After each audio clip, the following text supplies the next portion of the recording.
Hello. അപ്പോൾ നമ്മൾ കഴിഞ്ഞ ആഴ്ച നമ്മൾ ഇന്ത്യൻ മാരിടൈം യൂണിവേഴ്സിറ്റീസ് അവിടുത്തെ ഓപ്പർച്യൂണിറ്റീസിനെ കുറിച്ച് ഒരു വീഡിയോ ചെയ്തിരുന്നു. അപ്പോൾ അത് കണ്ടപ്പോഴാണ് അവിടെ സ്റ്റുഡൻ്റായി പഠിച്ച് ഇപ്പോൾ പ്ലേസ്ഡ് ആയിട്ടുള്ള സിയാൻ യൂനുസ് സിയാനെ നമുക്കൊരു മെസ്സേജ് അയച്ചത്. എനിക്ക് മേ ബി ആ ക്യാമ്പസിനെ കുറിച്ചും അവിടെയുള്ള ഓപ്പർച്യൂണിറ്റീസിനെ കുറിച്ചൊക്കെ കുറച്ചുകൂടി പറയാൻ താല്പര്യമുണ്ട്, എസ്പെഷ്യലി IMU കൊച്ചി ക്യാമ്പസിനെ കുറിച്ച് പറയാൻ താല്പര്യമുണ്ട് എന്ന് പറഞ്ഞിട്ട്. സിയാൻ ഏത് കോഴ്സാണ് അവിടെ പഠിച്ചത്? MBA port and shipping management. Yes. അപ്പോൾ അവിടെ MBA ആണ് സിയാൻ ചെയ്തത്. അതിന് മുമ്പ് എന്തായിരുന്നു പഠിച്ചത്? BBA ആണ് പഠിച്ചത്. മലബാർ ക്രിസ്ത്യൻ കോളേജിൽ. അതിനുശേഷം MBA പഠിച്ചു. അപ്പോൾ അതിനുശേഷം നേരെ പ്ലേസ്ഡ് ആയി. ഇപ്പം എന്താ ചെയ്യുന്നത്? ഞാനിപ്പോൾ സിനർജി ഗ്രൂപ്പിൽ മറൈൻ ഓപ്പറേഷനിൽ വർക്ക് ചെയ്യും. സിനർജി ഗ്രൂപ്പ് എന്ന് പറഞ്ഞാൽ എന്താണ് അവരുടെ? മാനേജ്മെന്റ് കമ്പനിയാണ്. അപ്പം ബേസിക്കലി അറൌണ്ട് 700 ഷിപ്പ് ഹാൻഡിൽ ചെയ്യുന്നുണ്ട്. 700 ഷിപ്സ് ഹാൻഡിൽ ചെയ്യുന്നുണ്ട്. അതായത് വേൾഡിൽ തന്നെ എനിക്ക് തോന്നുന്നു സെക്കൻഡ് റാങ്കിങ് ആണ്. First one Anglo eastern, second synergy group. Yes. അപ്പോൾ അങ്ങനെയുള്ള ഒരു മൾട്ടിനാഷണൽ കമ്പനിയിൽ, ഇങ്ങനെയുള്ള ഷിപ്പിംഗ് കമ്പനിയിൽ വർക്ക് ചെയ്യുകയാണ്. അപ്പോൾ എനിക്ക് തോന്നുന്നത് നമുക്ക് സിയാൻ്റെ ഒരു അനുഭവങ്ങൾ എന്താണ് എന്നുള്ളത്, എങ്ങനെയാണ് ഈ IMUവിനെ കുറിച്ചുള്ള ഒരു ഐഡിയ കിട്ടിയത്? ആക്ച്വലി BBA ക്രിസ്ത്യൻ കോളേജിൽ ചെയ്യുന്ന ടൈമിൽ പാസ് ഔട്ട് ആവുന്നതിൻ്റെ കുറച്ച് മുന്നേ അവിടെ പഠിപ്പിച്ചൊരു ടീച്ചർ ഉണ്ടായിരുന്നു, QT എടുത്ത്. മാം പറഞ്ഞില്ല IMUവിൻ്റെ ഒരു സെറ്റ് എന്ന് പറഞ്ഞിട്ട് എക്സാം ഉണ്ട്. IMU set. അപ്പം ജസ്റ്റ് ട്രൈ ചെയ്ത് നോക്ക്. നമ്മളെ NCERT +1 +2 PCM ഉണ്ടല്ലോ, അതും പിന്നെ ഈ ജനറൽ ആപ്റ്റിറ്റ്യൂഡ് ക്വസ്റ്റ്യൻസ് ഉണ്ട്. പക്ഷേ മാനേജ്മെന്റ് പഠിക്കണം എന്നുണ്ടെങ്കിലും അപ്പോൾ ഫിസിക്സ് കെമിസ്ട്രി മാത്സ് വേണം. അല്ല, അതിലുള്ള കുറച്ച് കാര്യങ്ങളാണ് ഈ ഒരു സെറ്റിന് വേണ്ടിയിട്ട്, ലൈക്ക് നമ്മളെ ബാക്ക്ഗ്രൗണ്ട് ചെക്ക് ചെയ്യാൻ വേണ്ടിയിട്ടാണ്. അതാണ് ജനറൽ സെറ്റാണ് ഇത്. അപ്പൊ ആ ഒരു ഇതുണ്ട്. അപ്പോൾ നമുക്ക് സയൻസ് ബാക്ക്ഗ്രൗണ്ട് എന്നുള്ള ആളുകൾക്ക് ഇവിടെ പഠിക്കാനുള്ളൂ.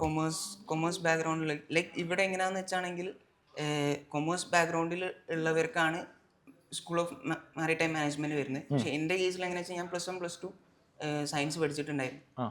അപ്പം കൊമേഴ്സിലുള്ളവർക്ക് ഡയറക്റ്റ്ലി അതിലേക്ക് അങ്ങനെ തന്നെ അപ്രോച്ച് ചെയ്ത് വരാം. അതല്ലാതെ സയൻസിൽ നിന്ന് മാറി വരുന്നവർക്കും അങ്ങനെ വേണമെങ്കിൽ അങ്ങനെ വരാൻ പറ്റും. ഓക്കെ. അപ്പോൾ അതിൽ ഫിസിക്സ് കെമിസ്ട്രി മാത്സ് അപ്പോൾ അവർ പഠിക്കണം എന്നില്ല? അല്ല, കമ്പൽസറി അല്ല. അതൊരു പേപ്പർ ആയിട്ട് ഉണ്ടാവും അല്ല, ലൈക്ക് ജനറൽ ക്വസ്റ്റ്യൻസ് ആണ്. അപ്പം ടച്ച് ചെയ്ത് വരില്ല. ജനറൽ ആപ്റ്റിറ്റ്യൂഡ് ആൻഡ് നമ്മൾ ഇംഗ്ലീഷ് സംഭവമാണ് കൂടുതലും വേണ്ടത് എന്നുള്ളതാണ്. യെസ്. അപ്പോൾ ഈ എക്സാം എന്നുള്ളത് എന്താണ്, ഈ IMUയിലോട്ട് മാത്രമുള്ള എക്സാമാണോ ഈ IMU സെറ്റ് എന്നുള്ളത്?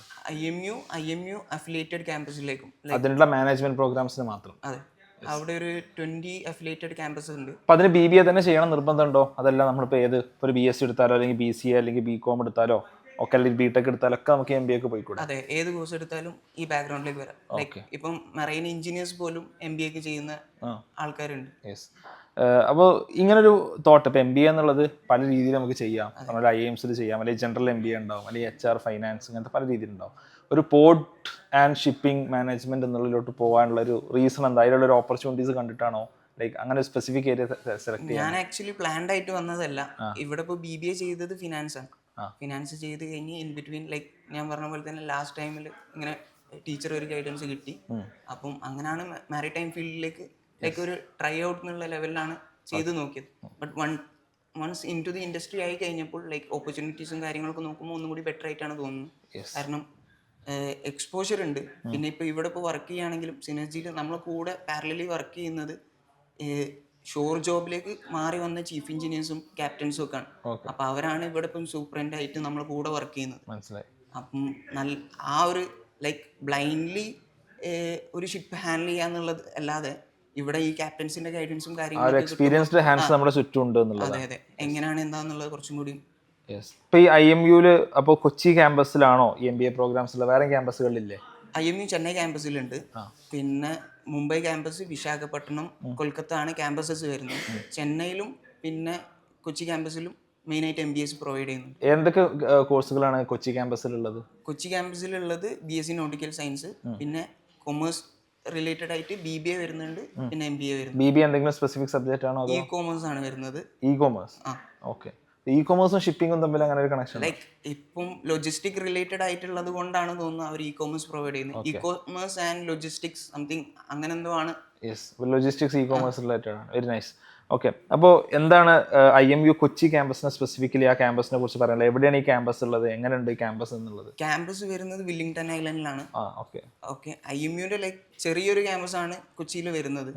ബട്ട് ഇവരെ ഇതിൽ എക്സ്പോഷർ ഈ മെറൈൻ ഇൻഡസ്ട്രി ആയതുകൊണ്ട് തന്നെ ഇവരെങ്ങനെ വെച്ചാണെങ്കിൽ ലൈക്ക് കുറച്ചൊരു മിലിറ്ററി ബേസ് ലെവൽ ആ ഒരു ഇതിലാണ് റൂട്ടീൻ കാര്യങ്ങൾ. നമ്മൾ കഴിഞ്ഞ വീഡിയോയിൽ പറഞ്ഞത് കുറച്ച് അച്ചടക്കം ഡിസിപ്ലിൻ ഒക്കെ ഉണ്ട്, അത് MBA ക്കും ഉണ്ട്. അതെ, ലൈക്ക് എൻ്റെ കേസിലാണെങ്കിലും ഇപ്പം ക്രിസ്ത്യൻ കോളേജിൽ നിന്ന് അങ്ങനത്തെ ഒരു കോളേജിലേക്ക് പോകുമ്പോൾ ആ ഒരു ഷിഫ്റ്റ് അഡാപ്റ്റ് ചെയ്യാൻ പറ്റുന്ന എന്തൊക്കെയാണ് അതിൽ ഒരു ഉണ്ടാവുന്ന സംഭവങ്ങൾ?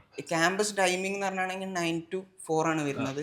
അപ്പോൾ ആ ഒരു ടൈമിൽ നമുക്കിപ്പോൾ ഇവിടുന്ന് ഇപ്പം ഈ ഫെസ്റ്റിവൽസും പിന്നെ അതേപോലെ തന്നെ ഫ്രഷേഴ്സ് പ്രോഗ്രാം അങ്ങനെയുള്ള കാര്യങ്ങളൊക്കെ കഴിഞ്ഞ് അങ്ങനെയുള്ള ഒരു കോളേജിലേക്ക് പോകുമ്പോൾ ആ ഒരു ഷിഫ്റ്റ് അഡാപ്റ്റ് ചെയ്യാൻ പറ്റണം. കാരണം ഇവരധികം പ്രോഗ്രാം റിലേറ്റഡ് ആയിട്ടാണ് പോവുക.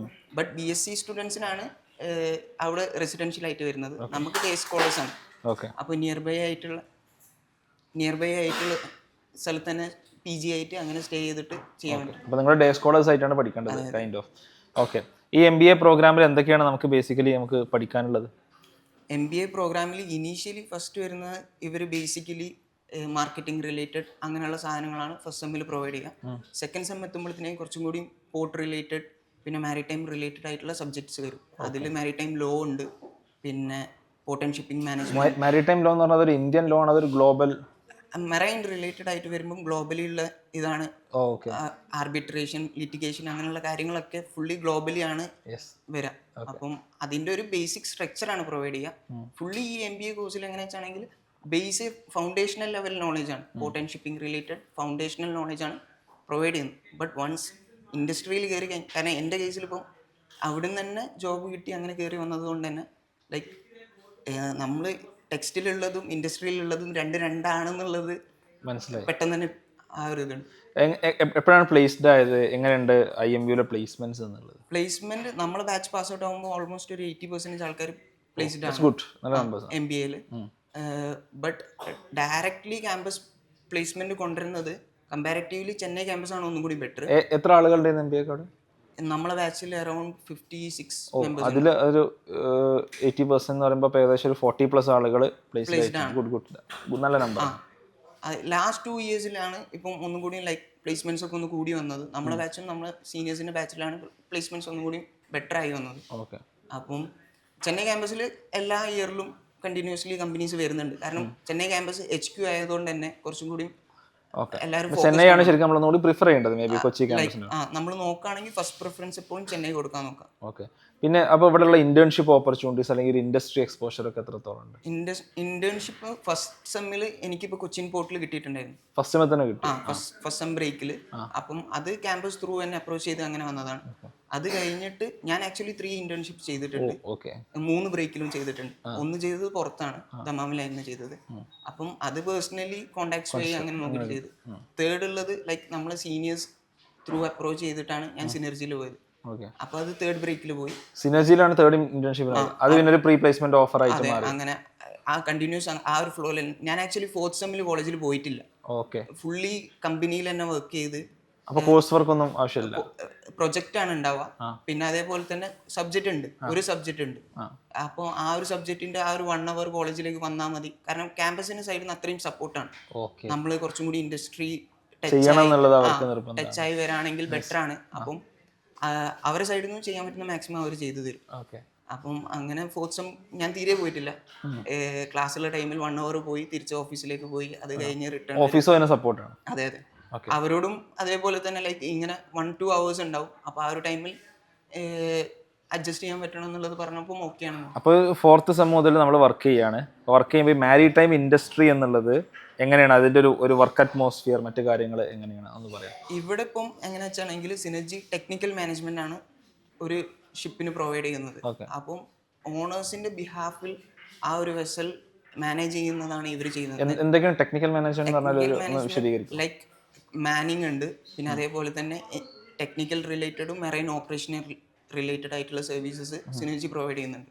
അപ്പം ടെക്നിക്കൽ സൈഡ് എന്ന് പറയുമ്പോൾ എഞ്ചിൻ റിലേറ്റഡ് കാര്യങ്ങൾ, അതിന്റെ day to day operational running, ആളുകളെ നമ്മൾ ക്രൂയിങ്. ഇപ്പോൾ മാനിങ് എന്ന് പറഞ്ഞാണെങ്കിൽ വെസലിലേക്കുള്ള ക്രൂ പ്രൊവൈഡ് ചെയ്യുന്ന ഡിപ്പാർട്ട്മെന്റ്. അപ്പം അതും സിനർജി ഇൻ ഹൗസ് ആയിട്ട് തന്നെയാണ് പ്രൊവൈഡ്. നിങ്ങൾക്ക് എഞ്ചിനീയേഴ്സ് ഉണ്ടാവും, അതെ, നിങ്ങൾക്ക് ക്യാപ്റ്റൻസ് ഉണ്ടാവും. എന്നുവെച്ചാൽ സിനർജി മാനേജ് ചെയ്യുന്ന വെസലിലുള്ള ഫുൾ ക്രൂ സിനർജിന്റെ ഓൺ ക്രൂ ആയിരിക്കും. ഓൾമോസ്റ്റ് അപ്പോൾ അത് ഷിപ്പല്ല ബേസിക്കലി വരെ ഹയർ ചെയ്യുന്നത്, നിങ്ങളാണ് ആ ക്രൂവിനെ മാനേജ് ചെയ്യുന്നത്. അതെ, ലൈക്ക് ഷിപ്പ് ഓണേഴ്സ് സിനർജിക്ക് മാനേജ് ചെയ്യാൻ വേണ്ടിയിട്ട് പ്രൊവൈഡ് ഷിപ്പിനെ കൊടുക്കും. അപ്പം ഓണേഴ്സിന്റെ വെസൽ ഇവർക്ക് കൊടുത്തു കഴിഞ്ഞാണെങ്കിൽ പിന്നെ ആ ഒരു എത്ര എത്ര പീരീഡ് ഷിപ്സ് ആണ് നിങ്ങൾ മാനേജ് ചെയ്യുന്നത്? 700 ഷിപ്സ് 700 ഷിപ്സ്. അത് അക്രോസ് ദ ഗ്ലോബ് ആയിരിക്കും? Across the globe. Like international trade ചെയ്യുന്നതും ഉണ്ട്, ഫോറിൻ ഗോയിങ് വെസൽസ്, അതല്ലാതെ കോസ്റ്റൽ ട്രേഡ് ഉള്ളതും ഉണ്ട്. അപ്പൊ ഞാൻ നോക്കുന്നത് അറൌണ്ട് ഒരു 9 ബൾക്ക് കാരിയേഴ്സ് ആണ്.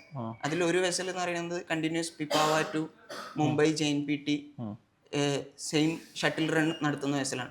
അതല്ലാതെ ബാക്കിയുള്ള ഫുൾ നിങ്ങളുടെ ഒരു ജോബ് പ്രൊഫൈൽ എന്ത്? കാരണം നിങ്ങൾ ടെക്നിക്കൽ പാർട്ട് അല്ലല്ലോ, അപ്പൊ നിങ്ങൾ എന്താണ് ഇത് ചെയ്യുന്നത്, മാനേജ് ചെയ്യുക എന്നുള്ളതാണ്? ഞാൻ മെറൈൻ ഓപ്പറേഷൻസ് ആണ്.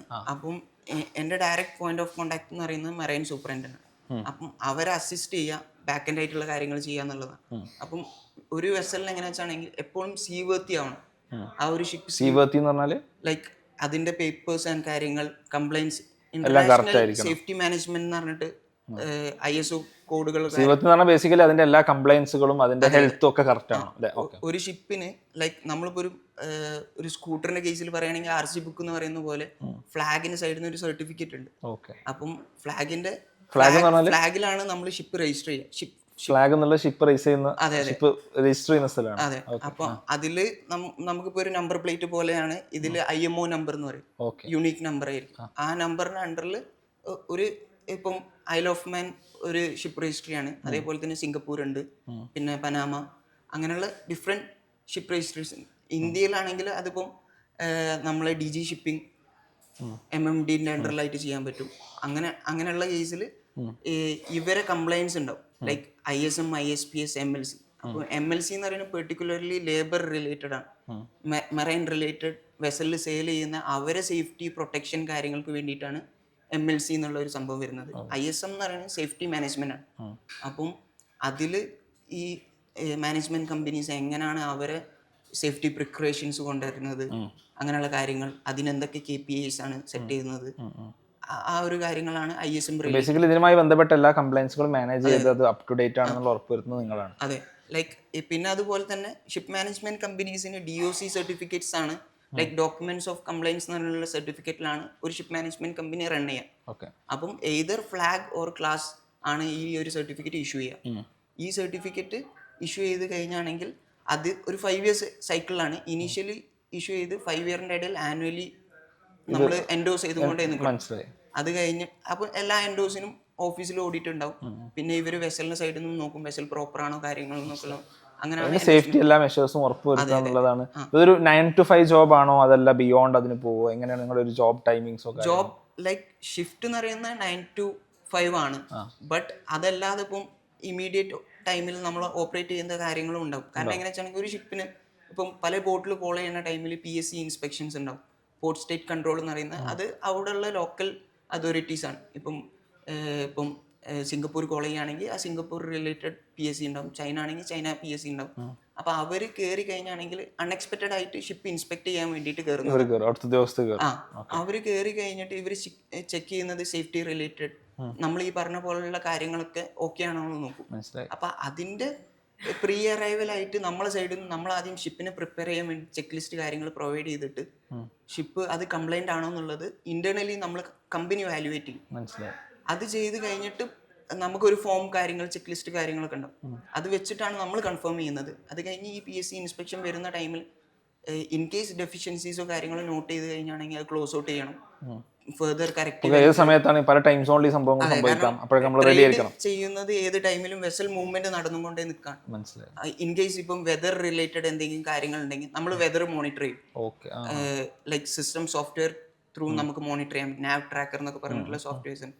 അപ്പോൾ ഇൻ കേസ് ഇപ്പം സൈക്ലോൺസോ കാര്യങ്ങളോ ബാഡ് വെതർ എന്തെങ്കിലും ഉണ്ടെന്നുണ്ടെങ്കിൽ നമ്മൾ വെസലിനെ നോട്ടിഫൈ ചെയ്യും. വെസൽ ഓൾറെഡി മോണിറ്ററിങ് ആണെങ്കിലും നമ്മൾ സൈഡിൽ നിന്ന് ഒരു പ്രിക്കോഷൻ എന്നുള്ള ലെവലിൽ നമ്മളത് സെൻഡ് ചെയ്തു. അപ്പോൾ ഈ കാര്യങ്ങളൊക്കെയാണ് നിങ്ങൾ ബേസിക്കലി ചെയ്യുന്നത്. അപ്പോൾ ഏത് സമയത്ത് വരാം, ഈവൻ വീക്കെൻഡ്സിലും ചിലപ്പോൾ വർക്കൊക്കെ ലൈക്ക് വന്നേക്കാം. 24/7 തന്നെ പറയാം. ബട്ട് പ്രഷർ ഇട്ടിട്ടുള്ള വർക്കല്ല. ആ ഒരു 9 ആ സമയത്ത് നമ്മൾ അലേർട്ട് ആയിരിക്കണം, ആ സമയത്ത് നമ്മൾ റെഡി ആയിരിക്കണം. നമ്മളെ കൈമിൽ ഈ ഡിവൈസ് എപ്പോഴും ഉണ്ടാവുകയാണെങ്കിൽ ബെറ്റർ ആണ്. കാരണം ഇൻ കേസ് എന്തെങ്കിലും ഒരു എമർജൻസി കോൾ വരാണെങ്കിൽ ഹാൻഡിൽ ചെയ്യാൻ പറ്റുന്ന ഒരു രീതിയിലാണെങ്കിൽ ബെറ്റർ ആണ്. ബട്ട് 9 to 6 എന്നുള്ള ലെവലിൽ തന്നെ നമ്മൾ day to day routine job കൊണ്ടുപോവുകയാണെങ്കിൽ വലിയൊരു പ്രഷർ വരാൻ ചാൻസ് ഇല്ല. പിന്നെ അതേപോലെ തന്നെ ഇൻ കേസ് നമ്മളിപ്പം ട്രാവലിങ്ങോ അല്ലെങ്കിൽ വേറെ എന്തെങ്കിലും കാര്യം വരാണെങ്കിൽ ബാക്കപ്പ് ആയിട്ട് ആൾക്കാരുണ്ടാവും. നിങ്ങളുടെ ഒരു കരിയർ പ്രോഗ്രഷൻ എങ്ങനെയായിരിക്കും? ഇപ്പോൾ നിങ്ങൾ യുവർ അസിസ്റ്റന്റ് ടു സംവൺ, എങ്ങനെയാണ് അതിന്റെ ഒരു കരിയർ പ്രോഗ്രഷൻ ജനറലി ഉണ്ടാവും? ഇപ്പം ഷിപ്പ് മാനേജ്മെന്റ് കമ്പനിയിൽ സീഫറേഴ്സ് ഷോറിലേക്ക് വരുന്ന ആൾക്കാരുണ്ട്. അപ്പം ടോപ്പ് ലെവലിലേക്ക് ഒന്നും കൂടി നോക്കുകയാണെങ്കിൽ അവർക്കാണ് പ്രയോറിറ്റൈസ് കിട്ടുക. കാരണം എന്താ വെച്ചാണെങ്കിൽ ഷിപ്പ് എന്താന്നുള്ളതും അവർക്ക് അവിടെ ഉള്ള എക്സ്പീരിയൻസ്. അതെ, മെയിൻ ആയിട്ട് ആ സെയിലിംഗ് എക്സ്പീരിയൻസ് എന്ന് പറയുന്നത് എങ്ങനെ പോയാലും ഒരു മാനേജ്മെന്റ് സ്റ്റുഡന്റ് ലാക്ക് ചെയ്യുന്ന ഒരു സാധനമാണ്.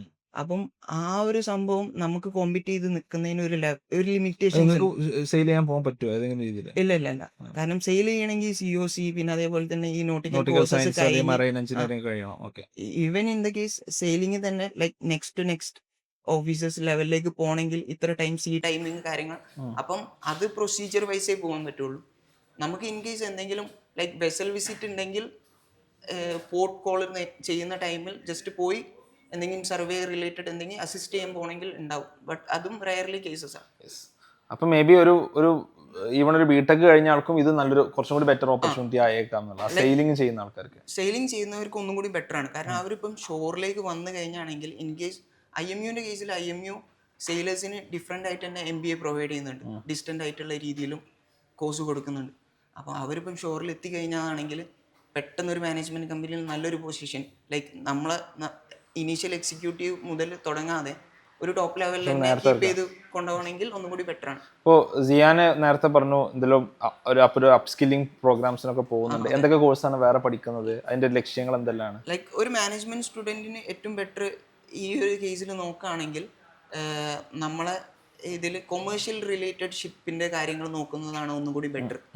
അപ്പം ഇവിടെ ഇപ്പം ഞാനിപ്പോൾ പാരലലി ചെയ്യുന്നത് institute of chartered ship broker എന്ന് പറഞ്ഞിട്ട് ലണ്ടൻ ബേസ്ഡ് ഒരു കമ്മ്യൂണിറ്റി ഉണ്ട്.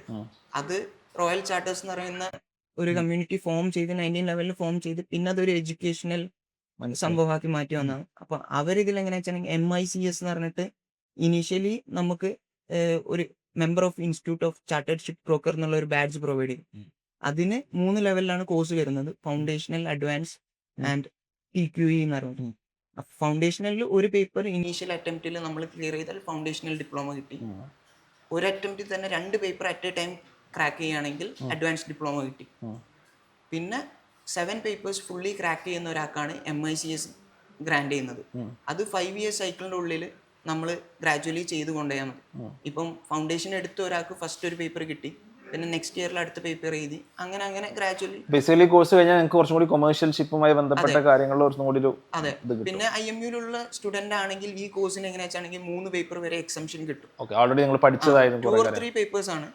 അപ്പൊ അങ്ങനെയുള്ള കുറെ അപ്സ്കില്ലിംഗ് ഓപ്പർച്യൂണിറ്റീസ് നിങ്ങൾക്ക് അവൈലബിൾ ആണ് അതെ ഈ ഒരു ഏരിയയിൽ തന്നെ. അതായത് കരിയർ പ്രോഗ്രഷൻ എന്നുള്ളത് നമ്മൾ നന്നായിട്ട്, നമുക്ക് എനിക്ക് തോന്നുന്നു സെയിലിംഗിന്റെ കാര്യം പറഞ്ഞ പോലെ സെയിലിംഗിന്റെ സമയത്തും പറഞ്ഞിരുന്നു കുറെ എക്സാംസ് ഒക്കെ പാസ്സായി നമ്മളിങ്ങനെ ഗ്രേഡ് കൂടി വരാണ്. അതേപോലത്തെ സംഭവം ഒരു MBA സ്റ്റുഡൻസിന് എന്തുണ്ട്? പാരലലി നമ്മളിപ്പോഴും അപ്സ്കിൽ ചെയ്യുകയാണെങ്കിൽ ലൈക്ക് ഇൻഡസ്ട്രിയിൽ എപ്പോഴും നമുക്ക് ഒന്നും കൂടി ബെറ്റർ ആണ്.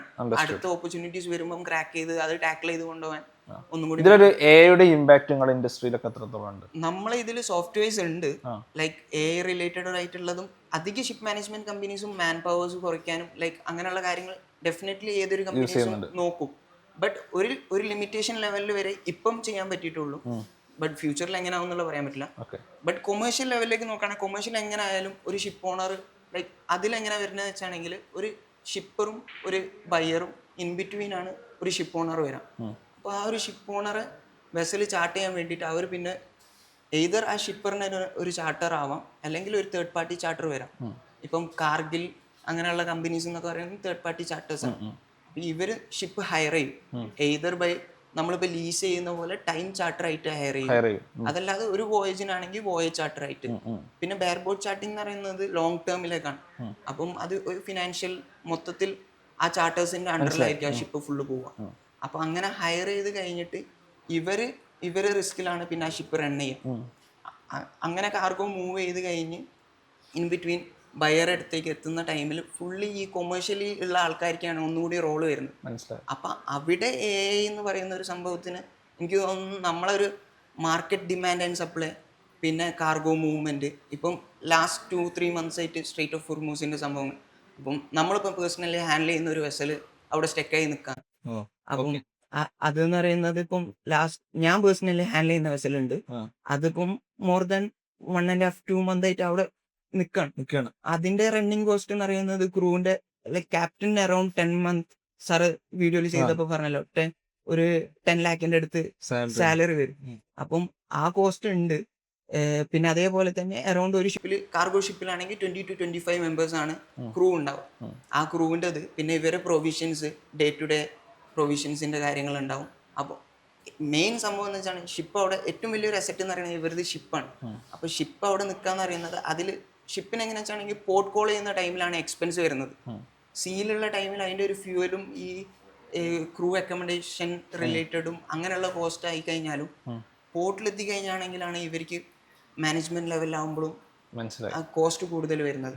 അപ്പം ഈ ഒരു ഷിപ്പ് സ്റ്റക്ക് ആയി കഴിഞ്ഞാണെങ്കിൽ ഓണേഴ്സിന് ഡെഫിനറ്റ്ലി അത് എഫക്റ്റ് ചെയ്യും. കാരണം അടുത്ത ആ ഒരു വോയേജ് കഴിഞ്ഞ് അടുത്ത വോയേജ് കിട്ടേണ്ടതും മണി മേക്കിംഗ് സംഭവം നടക്കുന്നില്ല. അപ്പോൾ സിയാൻ ഇപ്പോൾ പറഞ്ഞു, ഞാൻ ഇതും കൂടി ചോദിച്ചിട്ട് അവസാനിപ്പിക്കാം. സ്ട്രേറ്റ് ഓഫ് ഹോർമസിൽ സിയാൻ മാനേജ് ചെയ്യുന്ന ഒരു ഷിപ്പ് സ്റ്റക്ക് ആണെന്ന് പറഞ്ഞു. അവരുടെ ഇപ്പോഴത്തെ ഒരു മൈൻഡ് സെറ്റോ അല്ലെങ്കിൽ അതിലെ ആളുകളുടെ ഒരു എന്താ പറയുക മൈൻഡ് സെറ്റ് എന്തായിരിക്കും? ലൈക്ക് അതാണ് ഇവരെ മെയിൻ നമ്മളിപ്പോൾ പറഞ്ഞല്ലോ അവിടെ സ്റ്റെക്കായി നിൽക്കുന്നു, ഇവർക്ക് ഈ ക്രൂ വേജസ് കാര്യങ്ങളും. ബട്ട് ഇവർക്ക് അത്രയും വേജ് കൊടുക്കുന്നതിൽ ഒരു പോയിന്റ് എന്ന് പറയുന്നത് അവരവരുടെ ലൈഫും കാര്യങ്ങളും സാക്രിഫൈസ് ചെയ്തിട്ടാണ് ഈ ഒരു ഇതിൽ നിൽക്കുന്നത്. അപ്പം ഡെഫിനറ്റ്ലി HRA ഏരിയ ആണ്, ഹൈ റിസ്ക് ഉള്ള ഏരിയ ആണ്. അപ്പം അവിടെ ഇവര് ടോട്ടലി ബ്ലാങ്ക് ആയിട്ട് നിൽക്കുന്ന ഒരു സിറ്റുവേഷൻ. ഫുഡ് കാര്യങ്ങളൊക്കെ എങ്ങനെയാണ്? ഫുഡ് ലൈക്ക് ഇൻവെന്ററി നമ്മളെപ്പോഴും മോണിറ്റർ ചെയ്തുകൊണ്ട് നിൽക്കും. ഈ 1.5 മാസത്തൊക്കെ നമ്മൾ ഓൾറെഡി ഇങ്ങനെയൊക്കെ സ്റ്റക്ക് ആവാൻ സാധ്യത ഉണ്ടെന്ന് പറഞ്ഞൊരു ഫുഡ് കരുതലൊക്കെ നമ്മുടെ ഷിപ്പിൽ തന്നെ ഉണ്ട്. പ്രൊവിഷൻസ് ഗ്രാജുവലി എങ്ങനെ കൊടുക്കല് വെച്ചാൽ പോർട്ട് കോളുള്ള ടൈമിൽ നമ്മൾ പ്രൊവിഷൻസ് സപ്ലൈ ചെയ്യും. പിന്നെ അത് കഴിഞ്ഞിട്ട് ഇൻവെന്ററി ലോ ആവുന്നതിനനുസരിച്ച് ഇപ്പം പോർട്ട് കോളിംഗ് നടക്കൂലല്ലോ, വെസൽ ആങ്കറേജിലാണ്. അപ്പൊ ബോട്ട് ത്രൂ ആയിട്ട് സെൻഡ് ചെയ്തിട്ട് കൊടുക്കുകയാണ് ചെയ്യും. അതിപ്പം കൊടുക്കാനുള്ള പ്ലാനിങ് നടന്നു. ഇതുവരെ കൊടുത്തിട്ടില്ല, കൊടുക്കേണ്ടി വരും. അല്ല, ഫസ്റ്റ് സ്റ്റേജ് കഴിഞ്ഞ് പിന്നെ ആ ഇൻവെന്ററി ലോ മിനിമം ലെവലിൽ കുറയുമ്പോൾ നമ്മൾ അടുത്ത പ്ലാനിങ് നോക്കിയിട്ട്. അപ്പൊ ഇവരെ ഇൻവെന്ററി എന്നുള്ളത് അവർക്ക് തോന്നുന്ന പോലെ ഭക്ഷണം കഴിക്കാനൊന്നും പറ്റൂല, ഒരു കറക്റ്റ് നമ്മൾ തന്നെ മോണിറ്റർ ചെയ്യുന്നതാണോ, അങ്ങനെയാണോ? അല്ല, അവർക്ക് ലൈക്ക് അതിന്റെ ഉള്ളിൽ കുക്ക് ചെയ്യുന്നതും കാര്യങ്ങളൊക്കെ ചീഫ് കുക്ക് കാര്യങ്ങൾ വരുന്നുണ്ട്. ബട്ട് സപ്ലൈ ചെയ്യുന്ന ലൈക്ക് നമ്മളിപ്പോ നമ്മളെ വീട്ടിലൊരു അടുക്കള എന്ന് പറയുന്ന പോലെ ഷിപ്പിലും അതേപോലെയുള്ള ഇൻവെന്ററീസ് ഉണ്ടാവും. അപ്പൊ അതേ നമ്മൾ മോണിറ്റർ ചെയ്യുള്ളൂ. ഓക്കെ, അത് നിങ്ങൾ മോണിറ്റർ ചെയ്ത ആവശ്യത്തിന് സാധനങ്ങളൊക്കെ എത്തിച്ചു. അതും വേറെ ഡിപ്പാർട്ട്മെന്റ് ആണ്, നമ്മളെല്ലാം നോക്കുന്നത്. പ്രൊവിഷൻ നോക്കുന്നത് വേറെ ഡിപ്പാർട്ട്മെന്റ് നോക്കും. ആളുകൾ കുറച്ച് ഡെസ്പെറേറ്റ് ആയിരിക്കും ഇപ്പോൾ ഉള്ള ആളുകൾ. അതെ അതെ. ഓക്കെ, സോ മെന്റൽ ഹെൽത്തിന്റെ കേസിൽ നോക്കുകയാണെങ്കിൽ നമ്മൾ തന്നെ സിനർജിന്റെ വേറെ ഒരു ഡിപ്പാർട്ട്മെന്റ് ഉണ്ട് മെന്റൽ ഹെൽത്ത് സപ്പോർട്ട് പ്രൊവൈഡ് ചെയ്യുന്നത്. നിരന്തരം കോളും കാര്യങ്ങളൊക്കെ ഉണ്ട്. അതെ, അപ്പം എന്തെങ്കിലും ഇൻ കേസ് എന്തെങ്കിലും എമർജൻസി കാര്യം വരുമ്പോൾ അങ്ങനെ നോക്കിയിട്ട് ഹാൻഡിൽ ചെയ്യും. നൈസ്. ഓക്കെ, അപ്പോൾ സിയാൻ്റെ ഒരുപാട് എക്സ്പീരിയൻസ് ഷെയർ ചെയ്തു. എനിക്കിപ്പോൾ തോന്നുന്നത് നിങ്ങളൊരു BSCയോ അല്ലെങ്കിൽ BCom ഒക്കെ കഴിഞ്ഞാൽ നിങ്ങൾക്ക് പോകാവുന്ന നല്ലൊരു ഏരിയയാണ് ഈ ഒരു MBA, ഒരു മാരിടൈം എന്നുള്ളത്. അത്യാവശ്യം നല്ല വർക്ക് അറ്റ്മോസ്ഫിയർ ഉള്ള, നിങ്ങൾക്ക് ഗ്രോത്ത് ഓപ്പർച്യൂണിറ്റീസ് ഉള്ള ഒരു ഏരിയയാണ്. അപ്പോൾ ഡെഫിനറ്റ്ലി ഇതിൽ താല്പര്യമുള്ള ആളുകൾക്ക് ഈ എക്സാം IMU സെറ്റ് മാത്രമാണോ, വേറെ ഏതെങ്കിലും എക്സാംസ് ഉണ്ടോ? IMU അല്ലാതെ നമ്മളെ CAT അങ്ങനെയുള്ള എക്സാം എഴുതിയിട്ട് മാർക്ക് ഒരു ലെവൽ വരെ ഇവരെ നോക്കുന്നതാണ്. അത് വെച്ചിട്ടും കയറാൻ പറ്റും അല്ലേ? ഓക്കെ, അപ്പോൾ അത്തരത്തിലുള്ള മാനേജ്മെന്റിനോട് പോകാൻ താല്പര്യമുള്ളവർക്ക് നല്ലൊരു ഓപ്പർച്യൂണിറ്റിയാണ്. അപ്പോൾ സിയാൻ്റെ കരിയറിൽ ഓൾ ദി ബെസ്റ്റ് നേരുന്നു. Okay, thanks for coming.